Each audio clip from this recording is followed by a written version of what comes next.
East Ladakh में army की जंगी मशक जारी है। दुश्मन को कैसे नदी पार करके नेस्त नाबूद करना है, इसके लिए फौज के टैंक प्रैक्टिस में जुटे हुए हैं। सिंधु नदी को पार करके कई टैंक ने अपना टारगेट का खात्मा किया।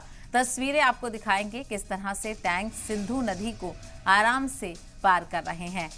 तो जंगी मशक की जा रही है और कामयाब जंगी मशक इसको बताया जा रहा है। ईस्ट लद्दाख में आर्मी की जंगी मशक जारी है। तस्वीरें आ चुकी हैं, तस्वीरें आप देखिए ईस्ट लद्दाख से ये सामने आ रही हैं। किस तरह से दुश्मन को कैसे नदी पार करके नेस्तो नाबूद करना है, इसके लिए फौज के टैंक प्रैक्टिस में जुटे हुए हैं। सिंधु नदी को पार करके कई टैंक्स ने अपने टारगेट का खात्मा भी किया है। तस्वीरें आप देख सकते हैं किस तरह से टैंक सिंधु नदी को आराम से पार कर रहे हैं और इस जंगी मशक को कामयाब बनाने की कोशिश लगातार की जा रही है। बेहद ही तस्वीरें खूबसूरत ही सामने आ रही हैं। ताकत का मुजाहिरा देखा जा सकता है आर्मी का। और ये तस्वीरें देखिए किस तरह से टैंक सिंधु नदी को पार करते हुए बिना किसी खौफ के आगे बढ़ता हुआ नजर आ रहा है और अपने टारगेट को भी पूरा कर लिया है। तो ईस्ट लद्दाख से तस्वीरें सामने आ रही हैं जहां पर आर्मी की जंगी मशक जारी है।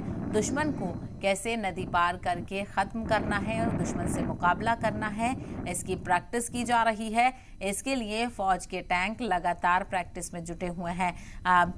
काफ़ी तादाद में ये टैंक्स नज़र आ रहे हैं। पहले रेतीले मैदान से आगे बढ़कर और फिर सिंधु नदी को पार करके टारगेट को पूरा करने की कोशिश की जा रही है।